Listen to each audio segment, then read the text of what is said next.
What is going on, everyone? AP over here at Run Pure Sports, bringing it to you once again. We got the Lineup Builder Show. We're talking the Thursday night game. Titans Steelers should be a good one. I'm here with my guy Rubio. Rubio, what's going on, man? Nothing much. I'm just pumped for a 36.5-point total of a game between two teams that everyone loves watching with elite quarterback play between Kenny Pickett and, well, you know what? Maybe the jury's still out on Will Levis after a 4-touchdown debut. The Kentucky boy got it done. So, we have a little bit of a rookie quarterback battle to look forward to, with Levis. And, other than that, we have two really bad offenses going against two decent defenses who both funnel to the pass when both these teams don't really love the pass. So it's an intriguing game, AP. But, I was on the phone with Big T earlier, and he was like, this is the slates that we always ship. And this is one of them. Yeah, no, I'm with you on that. I thought, now again, I wasn't like watching, the game play by play where Will Levis, looked to dominate from a red zone perspective. I mean, the guy was chucking. He was chucking all over the field. Now he gets a matchup where receivers have done, like you just said, very well against the Steelers. Can Will Levis, connect with D-Hop again? That was very impressive. I targeted, 6 times, 4 touchdowns. 3 touchdowns on four catches for 128 yards. I mean, the guy has an absolute cannon for an arm.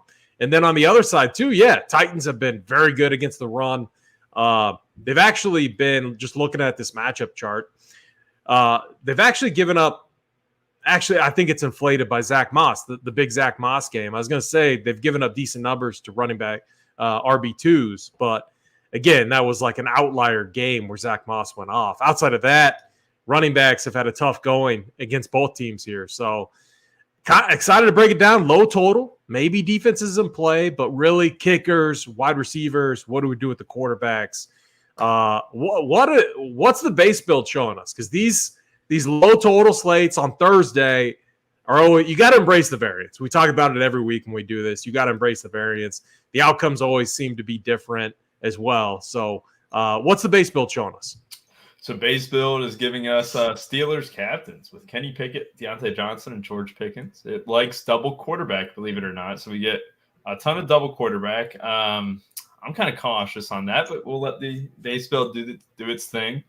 You get these wide receivers for the Steelers in a great spot. Obviously the Titans are a pass funnel. Running backs don't tend to do well against either of these defenses, to be honest. And the passing game for both sides should be exploited, and that's what it's doing.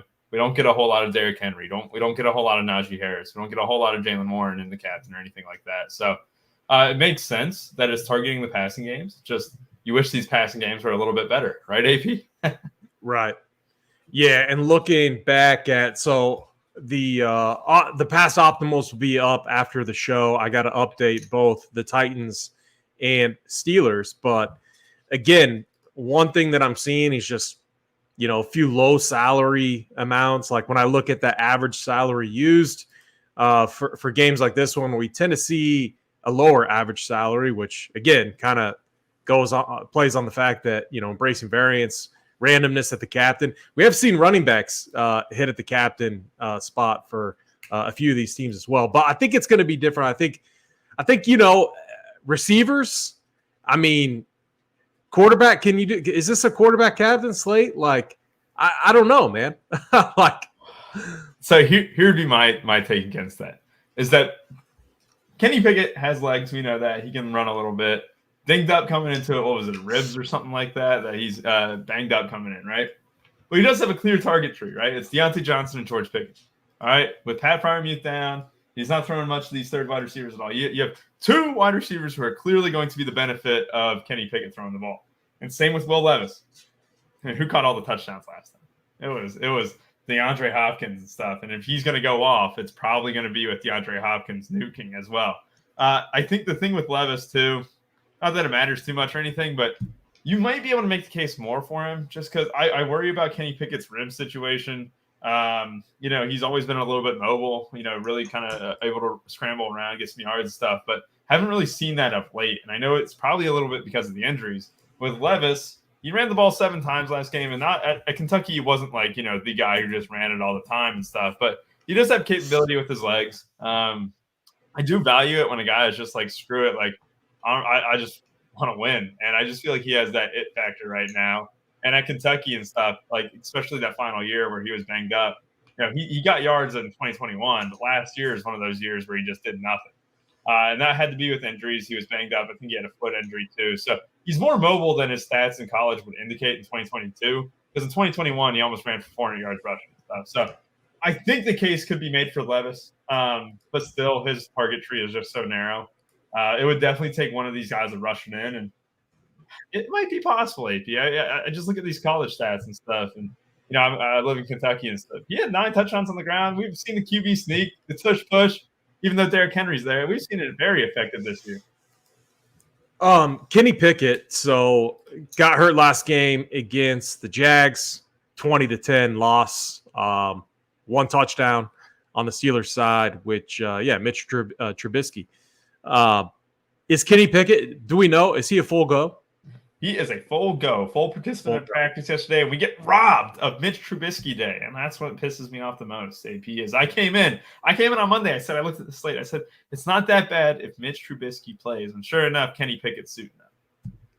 Yeah, so a few other things too is, and this is where, again, we might be fully embracing the variance. On paper, tough matchups for the running backs. But when you look at it, Derrick Henry, 4 targets, 4 receptions out of the backfield.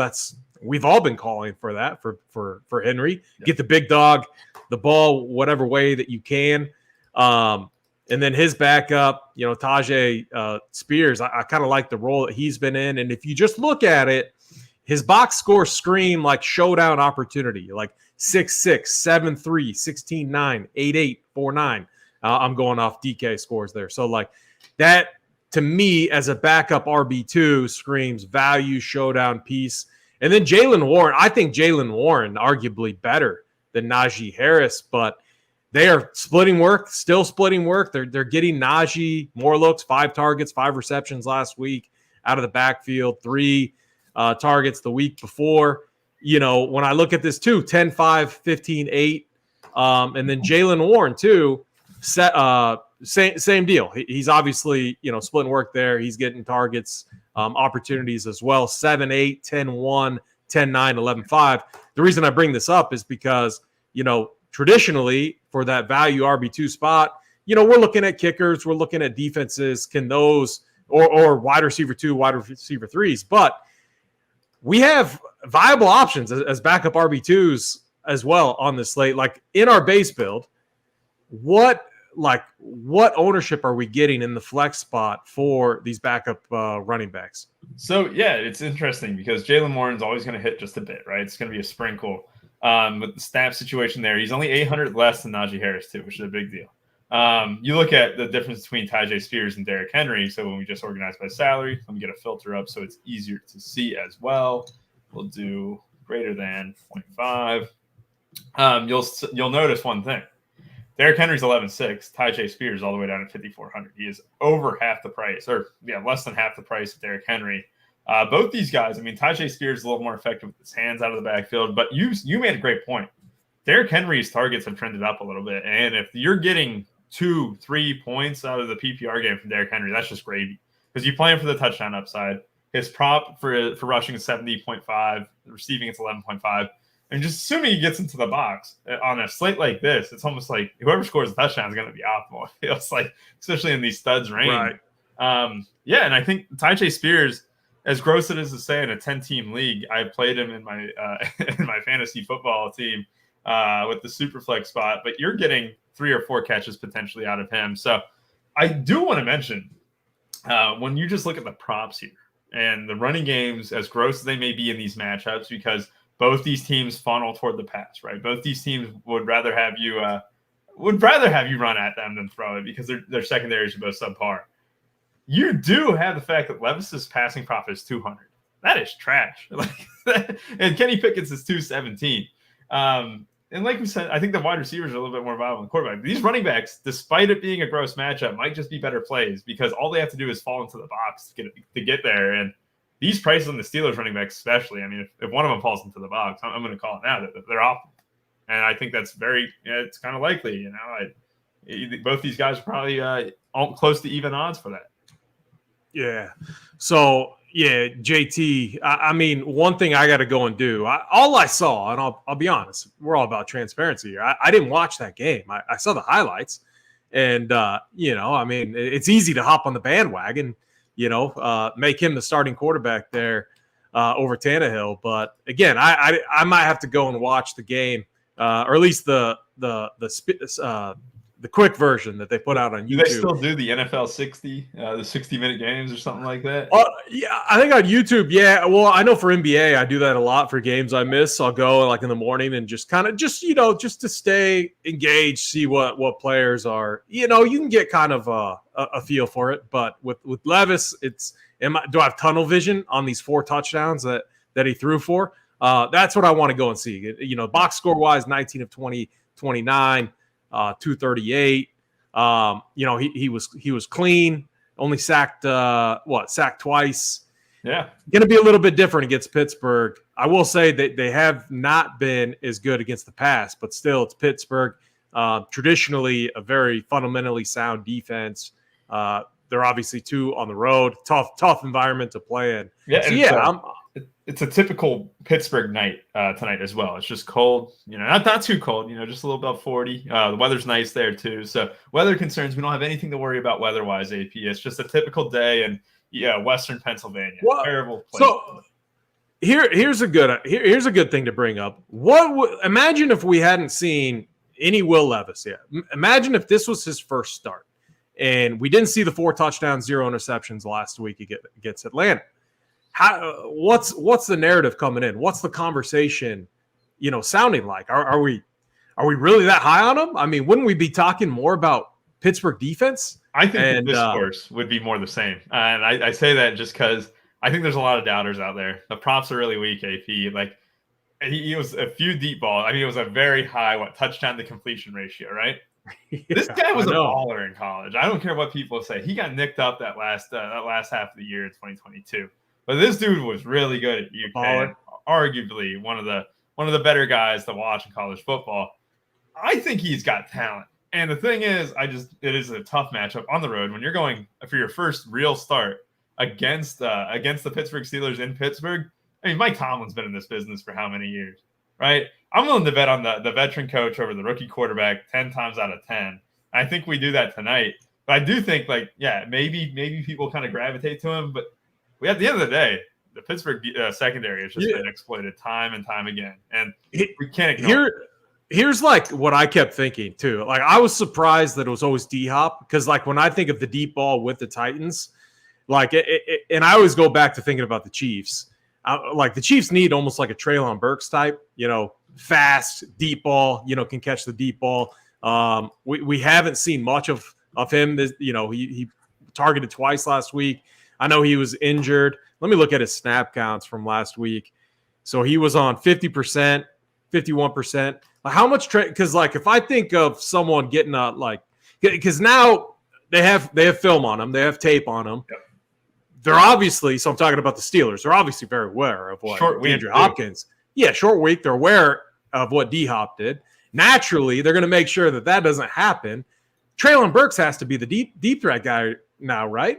And we've all forgot about him. I played him earlier in the year, and then he got hurt. But man, when I think of Will Levis and the cannon that I saw in the highlights, just the highlights, that's all I've seen. I'm going to go watch some tape a little bit later. But what's your thoughts on Treylon Burks? And what's his price? Despite $3,800 AP. So it was funny. On my way to the casino on a middle Tuesday afternoon with one of my friends, we were looking at the showdown pricing. And when I found out Treylon Burks was $3,800, I was like, oh man, this dude, we got to play him, right? Then you find out he had 0 DK points last game, despite Levis absolutely broken the slate. Not to say what happens in the past is indicative of the future. Still is a slight concern, right? And he could have been limited. It was his first game back. And so what I'm going to do right now as we speak is I'm going to go to the premium stats on Pro Football Focus. I'm going to sign in, and I'm going to check how many snaps he played. I'm going to check how many, compared to, Westbrook Akine, who got a lot of the work, right? And I'm going to see if we can expect these snaps to trend up, because it is a short week, a guy coming off an injury. It's a slight concern, but you're never going to see Treylon Burks this cheap again, right, AP? Right, right. And one other thing I want to bring up, and I got to find it first. The Monday night game was, yeah, all right. Do you remember? And I don't know if this is going to be as true tonight, but I'm just looking at, like, the one thing I like about the Steelers side is we know Deontay Johnson, the air yards aren't traditionally there, but he gets there via targets. And then we know George Pickens, the other guy that's getting a lot of targets. Going back to Monday, I do got to highlight, and I know we're bouncing around a little bit here, but one thing that we said, do you remember our main point from Monday? No quarterbacks in the captain, and that it might be a slate where it's viable not to play a quarterback at all. Do you know what the optimal lineup was Monday night? Gibbs captain, Riley Patterson, Sam Laporta, Josh Jacobs, Amon-Ra St. Brown, Raiders defense. That was that pick six. I knew that shit was going to happen when that pick six happened. I was so exactly. I was like, we nailed the script. So I don't think I had the best of nights, but we nailed that script at least. So that felt good. But what I'm getting at is this a slate potentially where we could be under again on the quarterbacks? I mean, with Kenny Pickett's issues, with both teams want to feed their running backs. Gosh, it's a tricky one, man. I think the answer is quite simply yes. And the reason being is that we talked about it. PPR points for both these guys and Derrick Henry, and you also have both Steelers running back stuff. If they get 2 or 3 points, it's gravy, but it also puts them just a tick above the quarterbacks. And if they score the touchdowns, neither of these quarterbacks have the potential to completely bury you in my mind. Will Levis could have done it last week, that's for sure, right? If he was on a showdown slate. But you look at it on paper, who's going to bury you? No. And I think the no quarterback build could be something to look at. It would require this. It would require Derrick Henry scoring. It would require Jalen Warren or Najee Harris scoring, or even Tyjae Spears you can throw into the mix. They have these wide receivers can absolutely outscore the running backs, these quarterbacks without a touchdown. Because what was it? Deontay Johnson, 14 targets last week. DeAndre Hopkins, clear number 1 for Levis. It just has all this potential with the kickers. What if they kick a bunch of field goals? What if this game ends 16-13, both touchdowns by running backs? You have 5 field goals total. That's a script that we can all get behind. Steelers defense still optimal. You captain Derrick Henry. You get really unique because how many people are going to put the Steelers defense with a Derrick Henry captain? Doesn't seem like it would correlate, right? But you're just banking on getting the touchdowns, and that's all that matters. And sure, in the simplest form, get the touchdowns and you cash, right? But in reality, when the total's 36.5, you got to take that approach. If Kenny Pickett goes out there, throws 200 yards and a touchdown, that's 12 points. That's his props tonight, right? If Derrick Henry catches 2 passes for 20 yards and runs for 100 yards, he outscores Kenny Pickett. And that's the mindset we got to get into today. Yeah, and here, just to add on to that point, you don't have to go back very far. Go to the Jags-Steelers game. So we have Trevor Lawrence, in this game, a quarterback that, has a good hit rate in that flex spot. No quarterbacks were viable in the optimals. It was Travis Etienne, Deontay Johnson. It was actually a 5-1 Jags. Deontay Johnson, 16.5 points. It was Jags defense, Calvin Ridley, Evan Ingram, and Brandon McManus, 8,200 or 8,200, 48,200 salary total used there. So, yeah, I think just looking at this too, so our quarterback, Kenny Pickett, is 9,200 because pricing does matter too. Will Levis, 9,600. I mean, for quarterbacks, those price tags are fine. It's who from George Pickens, Deontay Johnson, Najee Harris, Jalen Warren, who can outscore those guys. And then adding in, the defenses and kickers as well. And the one thing about defense that I should bring up, are we going to get the passing opportunities, to kind of boost up the defense there? Like I want that pick 6 upside. I want, interceptions get you 3 points. Is it interceptions 3 points or fumble 3 points? One's 3, one's 2. Oh, you're on mute. His strip sack is 3 points because you get the sack and fumble, but turnover is just 2 points. Just 2 points. Yeah, strip sack. Yeah. So yeah, I want those opportunities. And will we get it? Will Levis threw 29 times, and then Kenny Pickett obviously hurt last game. But yeah, I mean it's going to be close. I definitely think that running backs, receivers, kickers, defenses, I mean everything is in play. But how about this? Let's start by defining kind of our captain pool. I think once we get the captain pool set, then we can or maybe it's like one of those things where we eliminate who do we not want to play at the captain's 100%. And real quick, I just want to point this out just because I thought it was noteworthy. All 5-1s in this 150 set AP, all Steelers. So Steelers likely a little bit more popular, obviously being favored, but was it 2.5 point spread, 2.5 points and a low total. You're going to get a lot of 5-1 Steelers compared to the Titans. This is the base build. I saw that first one. Double quarterback with a quarterback captain. Who? Yeah, I did not see that. Will Levis naked. And I think we got to come back to that point where how much can Will Levis run? How much of those? I assume he knelt the ball there at the end. It could have been 4 true attempts or something like that. But what if he gets 20 yards rushing and a rushing touchdown or something? So I don't know. Everything's on the table in a low total. I think it's much more viable to get stupid crazy on a low total game than it is a high total game. Let's trim up that captain pool. Right now, I have the builds currently simming on my laptop, AP. We can go ahead and build out our captain pool here, and then we can just transfer it over to the Sims once it's done. So let's completely blank out the captains, right? And I'll make sure that we can see it. Who do you want at captain from this list? How do you do that real quick? What, the eyeball? Oh, it's just the hide and remove. Okay. Gotcha. Yeah, you go. So if you guys are ever looking to filter out, you don't want to see players that you've already X'd out. What I do is I'll hit the eyeball and it'll completely unselect or unhide everyone I don't have selected. And so that's the way I do it. I usually do this to build out my NBA player pool is I'll hide everyone and then I'll only pick the players that I want and then move on to the next team. And then when I'm done, I'll just select this and only have the players that I want. I like it. So captains that I could see. Obviously, I still want the skill position players as the main captains. I think naturally a guy like Deontay Johnson is going to be attractive because of the sheer, target volume that he gets. I honestly think Treylon Burks, we leave him as if he catches a bomb, and I'm telling you, with the cannon I saw, and we know what Treylon Burks can do. The dude has wheels. Like he can catch a bomb. He can catch a 70-yarder for a tutty.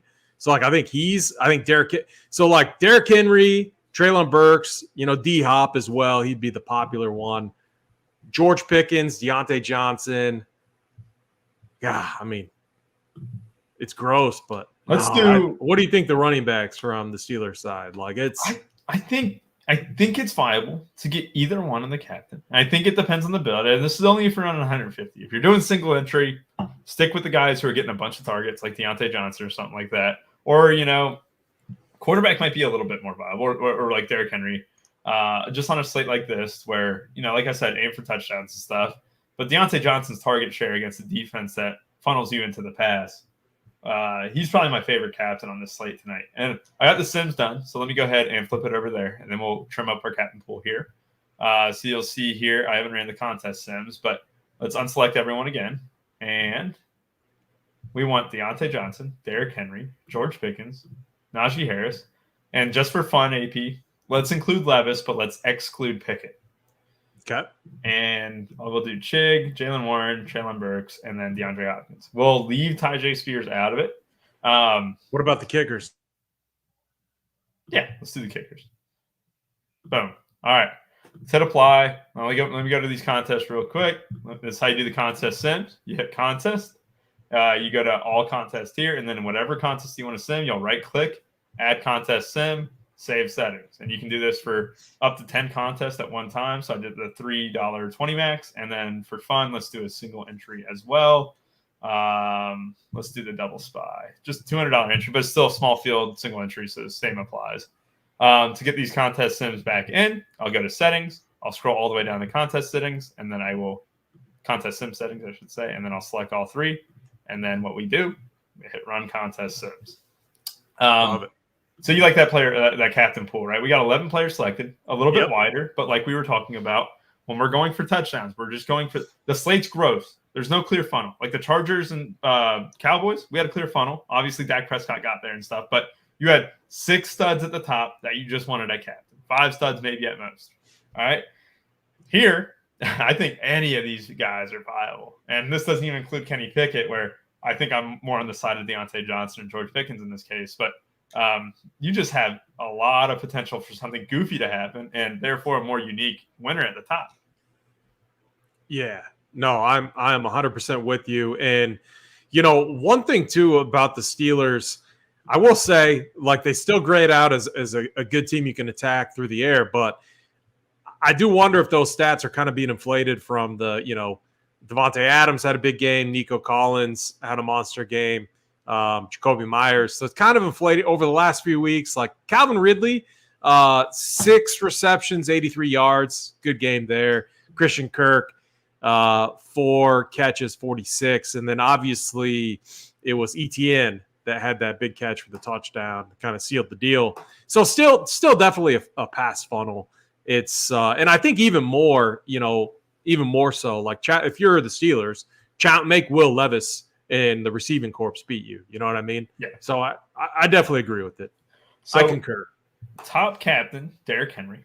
So 31%. Then it's Deontay Johnson. So this is this kind of lines up. I think the only guy I don't love in the captain as much as that we're hitting it is George Pickens. 5 targets last week, 8 the week before. But then again, it's a pass funnel. So I think I just got like slightly too much than I would have loved. But hey, we still get a bunch of Henry and Johnson that we love, right? First 3 builds that pop up in the $15 when we sort by RAROI, you see some decent builds like that. This one's good. It's a little bit bold with no Pickett, but remember, it counts for dupes and stuff. This one probably wouldn't get duped too much despite filling up the salary because it has Deontay and Pickens without Pickett, has Derrick Henry going against the Steelers defense, and then it has the backup to Najee. This one's aggressive.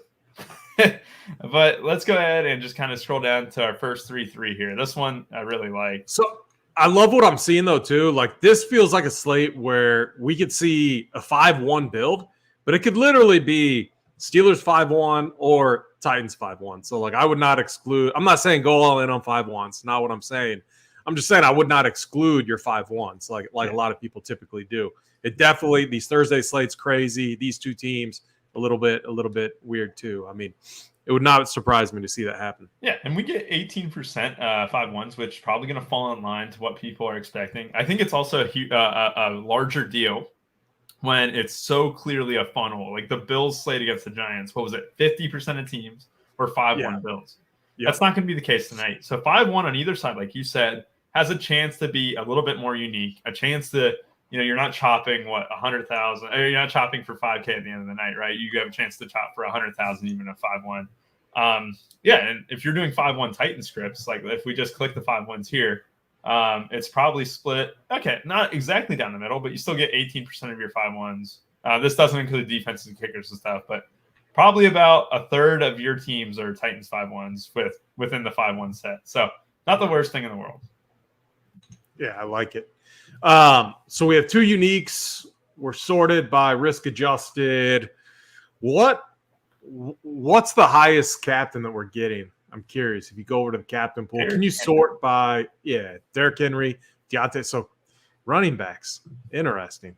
And it makes sense. Like it does make sense too. Like it really does with Derrick Henry. They are still fully trying to like get him touches, opportunities, and so like I think fading him would just be would be bad on a slate like this, even though it's a tough spot for him. Yeah, and I also think it's important to note that I changed up the projection just a bit to what we were just talking about. I bumped up Derrick Henry. I bumped down Kenny Pickett. You'll see I bumped up Deontay Johnson. And with Pickett down to 12, we don't get a lot of Pickett. And to me, that makes sense. And what are we doing? We're overweight on Najee Harris compared to the field. We are a little bit overweight. We're still slightly underweight on Jalen Warren, but that's with a 10-point projection. You do see some Derrick Henry with Tyjae Spears teams. That's different. But if you're expecting, like, what if the Titans just kind of come out with a lead or trailing per se? There's a chance it could happen. I'm going to debate that one, though, personally, because, we have seen them both get double digits in a game. What was it, the Colts one, I think, that they both did it? Let's see. Well, Henry just fell short of double digits. I don't know. I think Tyjae Spears might be cheap enough to where he can outscore the kickers and therefore get to it. Because then again, Boswell is 5K. But you do see some double Titans running backs builds, which is a bit over aggressive in my opinion. So I think we flipped the projection for Najee and Jalen. So they're a true timeshare, 52% to Najee, 48% to Jalen Warren. I think we both agree Jalen Warren, the better running back between the two, right? Yeah, let's do this. So the best part too is that we can rerun the contest sim. I just flipped it, gave Jalen Warren the head by 1, so he's got 11 now. Najee's got 10. Allotting 21 points against the Titans defense for running backs is over aggressive, but we do it because they're both capable out of the backfield with their hands, and we're banking on touchdowns because I'm tired of playing just pass catching scripts with bad quarterbacks. And if I have to overly rely on Kenny Pickett to get in the end zone, I'd rather just do it with these running backs. This is a Thursday night game against a rookie quarterback. This is Steelers football too. I mean, I'm not oblivious to what Steelers football all about. You know, it's about running it down your throat, playing good defense stuff. I think someone put the under for sure at 36.5. Yeah, I kind of lean that way a little bit the more we talk. And what do we get? We get more Jalen Warren now. Now we're over the field on him. We're even with the field on Najee Harris. What that also did in the captain slot, we got 5% Jalen Warren in the captain. Let's check these teams here.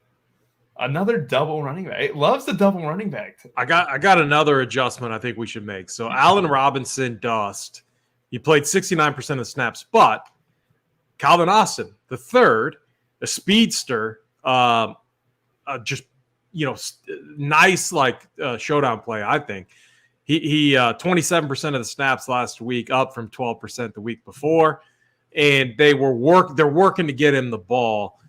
I think on a short week, like that's a guy that they could definitely go back to. What's his price? He is 1,800. And so the argument for that is I'm going to give him a bump here, right? He plays a lot of special teams, which is good. I do like the bump. But had to do a little bit to do with the fact that they were trailing the whole game, right? But they do give him – I like gadget guys. The guys who are definitely going to get the ball at least once or twice a game. He definitely seems like he'll fit that bill, whether it's on the ground or through the air. I will say I don't know if we need value today. So when we sort by salary, we get hardly any Kyle Phillips, Chris Moore, hardly any Allen Robinson as well. We don't dip below this 3K region at all. And we have Treylon Burks, who actually ran almost the same amount of routes as DeAndre Hopkins last game. I guess not the same, but like 19 to 26. Yeah, I definitely think like just on the surface, looking at the snaps, targets overall, like what's Will Levis going to do? I mean, they had Westbrook, Akini, Hopkins, Chris Moore, Treylon Burks, Kyle Phillips all get over 25% of the snaps. So that's a pretty big, kind of Chiefs type of, receiving core there. And then you have Chig, Okonkwo, 72%. So a lot of options. And Will Levis, I don't think he's going to throw the ball a ton, like not like a 40-plus Patrick Mahomes type. Obviously, they're going to manage the expectations there. Do you ever put hard ceiling? This is something we don't talk about very often, but do you ever put hard ceiling caps on certain players? Depends. If you do it too much, what it'll do is that it'll affect your bottom tier lineups a little bit more than you really like. Okay. But if it's like one or two players, I don't mind doing it, especially in soccer and stuff. But a hard ceiling cap on a guy on some of these wide receivers, I'll probably just fiddle with their projection until I'm not getting enough or until I feel like I'm comfortable with the number. Yeah, because like Chris Moore, I don't have any interest in. Same with Kyle Phillips. I mean, Kyle Phillips did get 3 targets last week, but Westbrook, Akini, I mean, this dude's been somewhat of a touchdown. I mean, 3 touchdowns on a year, not bad for the Titans team. So he's the one guy I would keep in there. And then Chig, Okonkwo, 6 targets last week. Yeah. As well. He has yet to have kind of a breakout game.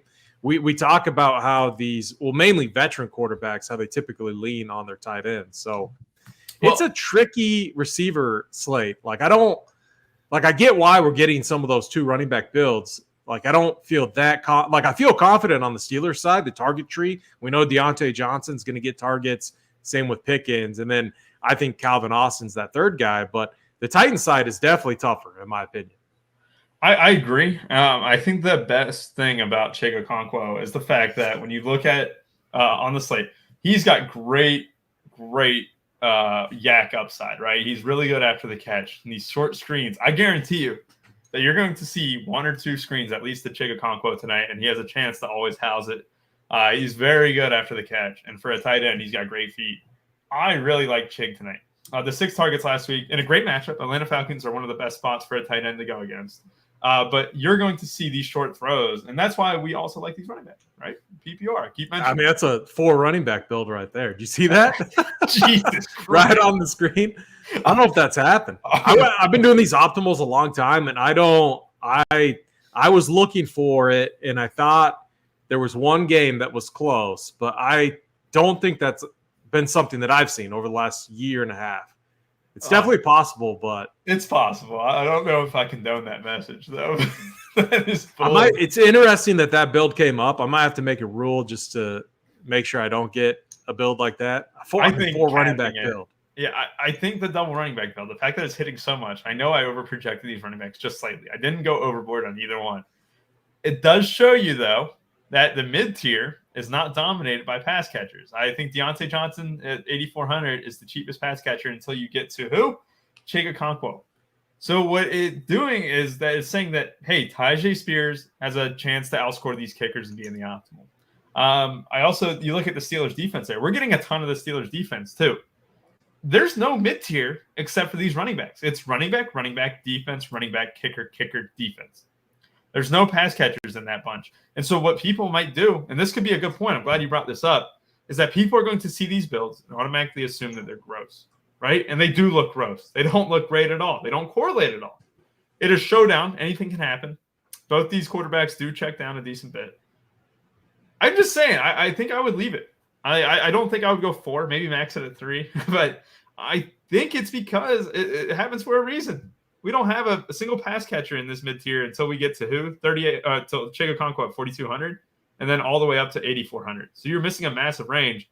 If both these running backs get double digits for either side, which is certainly possible, they could definitely both be in the optimal. So I think one thing we should really consider is like these kickers. I almost think they should be more in line with the RB2s. Just looking at it. So Nick Folk, he's got 5 games. So 5 games so far of putting up double-digit DraftKings points, which is solid, right? And then Chris Boswell. So Chris Boswell, my computer's being slow. I had it up. Now I don't. But Chris Boswell is somewhat similar. Let me see if it comes up. So he's got 3 games that he's put up double-digit fantasy points, but 2 more games where he's put up 8 and 6. So, man, it's such a good kicker slate too.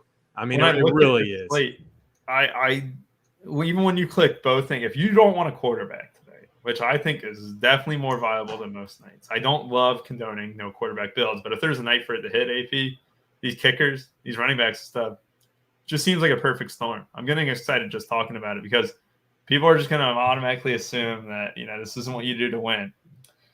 I don't know. There's something in the air tonight. It's that Pittsburgh weather. You think Will Levis is throwing 4 touchdowns again? No, this Steelers defense is going to stand up.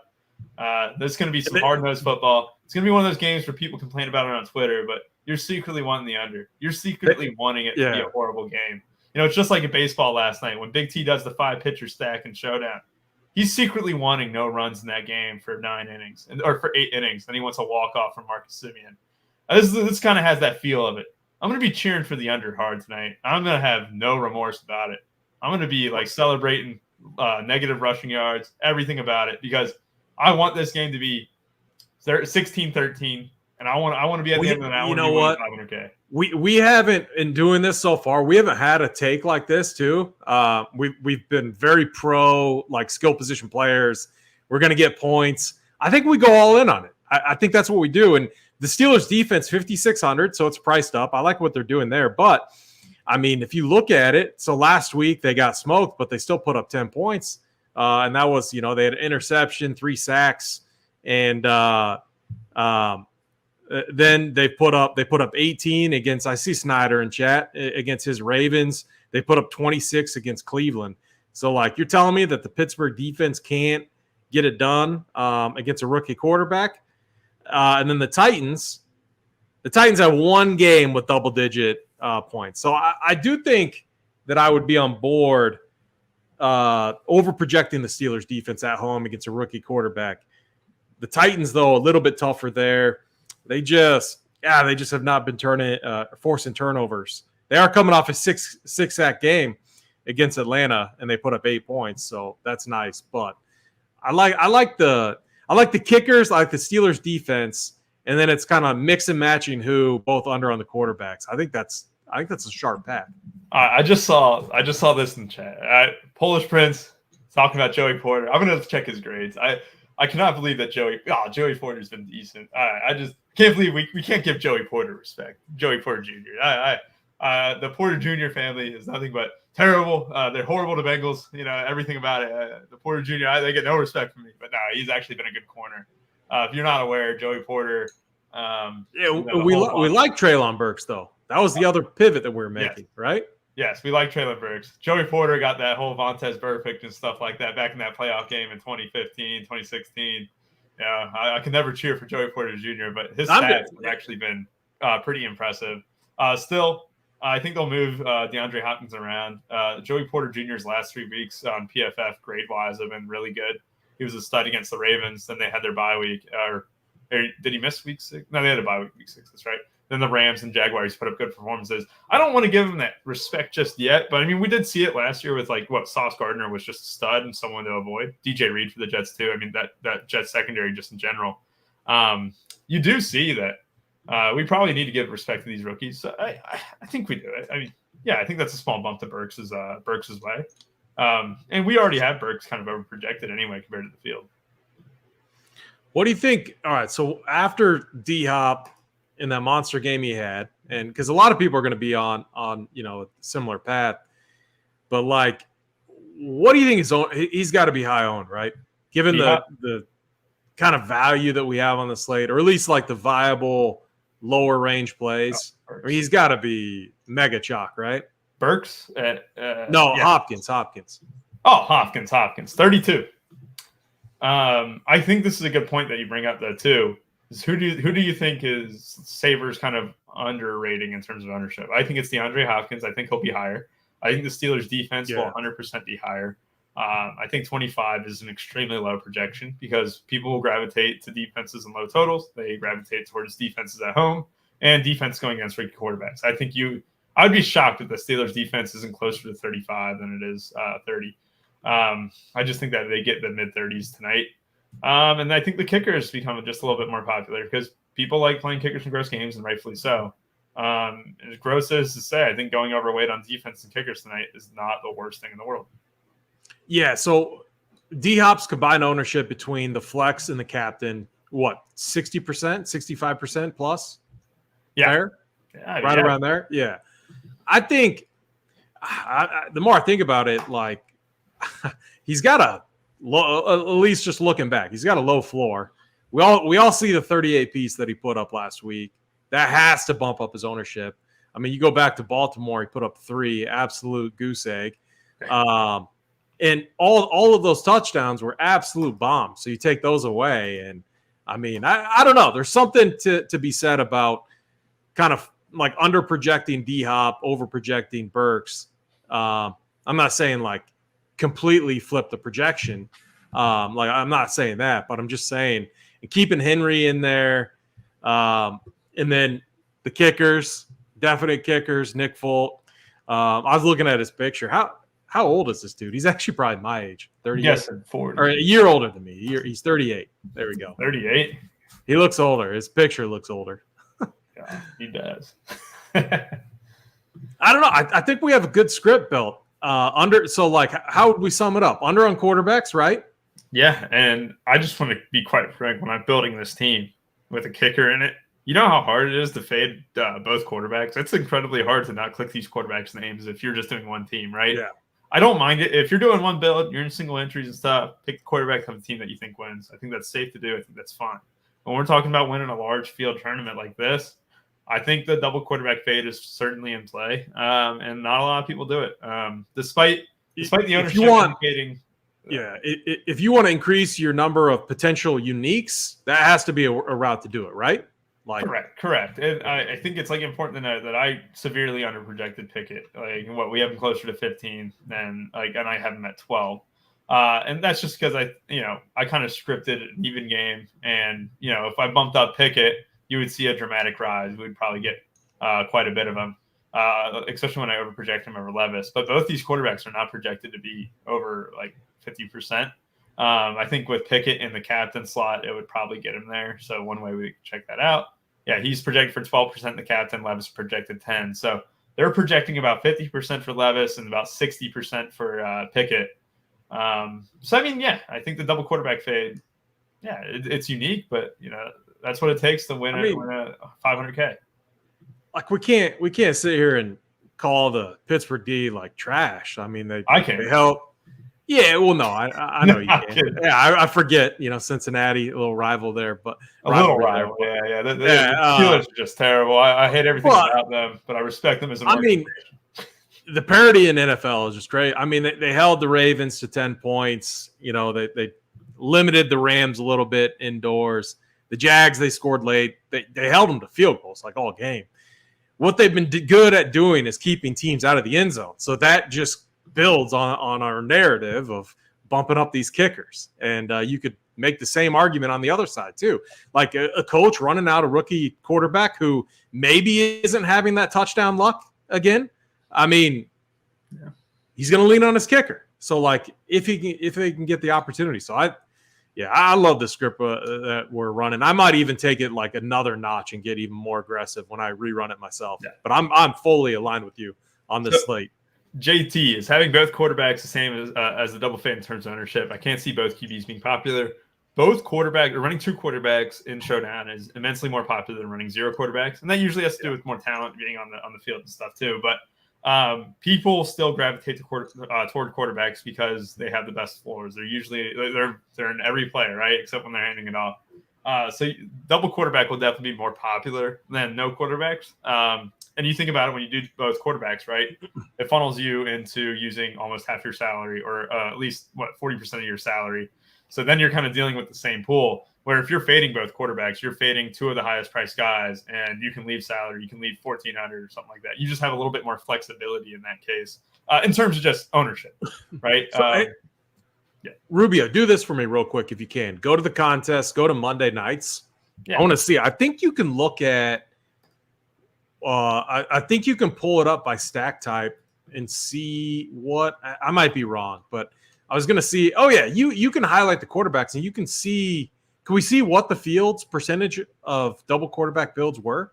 Do you know? Yeah, absolutely can. Now I'm really curious. And this is contest flashback with Sabersim.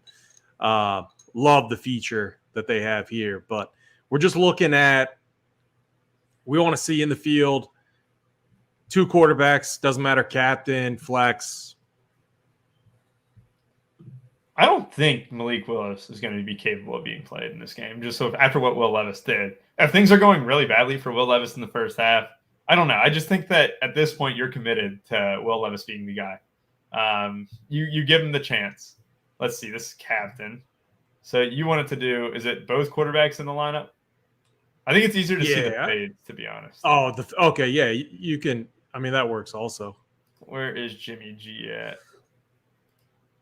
Jesus. So, I mean, all right. So, ETN ran all over him. Carl, I mean, he had that. I mean, ETN runs all over everyone. Like everyone. It's what he does. But he carried the ball 24 times and only racked up 79 yards. I wouldn't say that that's running. He had that catch. He had that big catch at the end in the fourth quarter, which cemented things. So, I respect this run defense. I definitely respect both teams' run defenses here.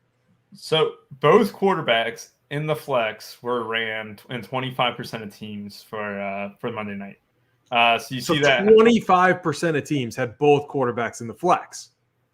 Is that right? Hold on. Let me make sure that's right. I'm pretty sure that's right. Yeah, that's right.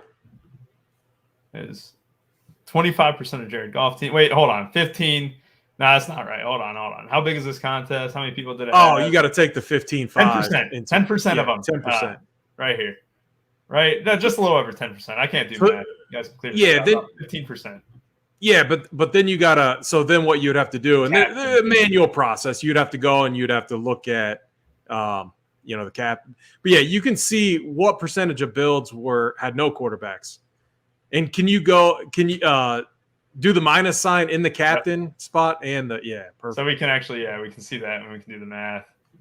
Goff, no Jimmy. We want Jimmy to be at minus here. So if we did the math here, no quarterbacks. We're in about, let's see if we get a 50% number, in about 21,000 builds, which is about 17%, about 16% or so. So yeah, that's not that's a little higher than I was expecting on the last slate, but it was a Jimmy G slate. But you can probably expect that number to be closer to 25 or 30 tonight, in all honesty, because I just think that both these quarterbacks are a little bit more gross. Goff seemed pretty simple play last game, even though he wasn't in the optimal or whatever, because it was this team that ended up winning it. I think that it might balloon just up a little higher. And what did we say? Both quarterbacks were probably around 20%. So you know what? I'm actually shocked by that number, AP. I think we were a little bit more wrong than I thought. Yeah, I'm with you.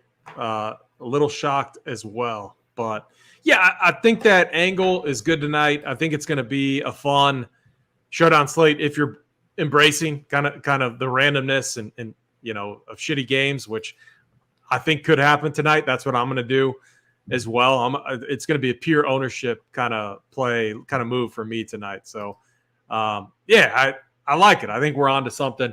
We got a big aggressive agenda today, as we always do on these slates. We got the hardwood, which I'll be back on that at 4:45, breaking down the 4-game NBA slate, and then we'll be taking you guys up to lock show. JSU, Holden, Tony, Big T, and then they got the Print Factory right after that. Is that premium, or do you know if they're doing Print Factory is free tonight at 7:15. You'll have Wiley on it as well for tonight. They'll take you up to lock right after NBA locks. We have a 4-game NBA slate tonight, and it is Paulo Banchero night. It's what? It's Banchero night. Oh, is it really? Nice. When's he going to get going? He's had a slow start to the year. He got aggressive in the fourth quarter last game, AP. So I don't know. I'm looking for quotes because he's a guy who B-Nair was talking about in chat. Our beloved B-Nair was talking about how he needs to defer more, blah, blah, blah. Well, I'm waiting for a quote that says, I really need to pick up the aggressiveness because that offense looks really stale. I know Franz Wagner is really good, but Vancouver needs to be more aggressive, and it's no better spot than Utah tonight. They just play, they play so slow. And they love that half-court ball. They've been the showdown slate 2 times in a row. I got a very close look at that offense.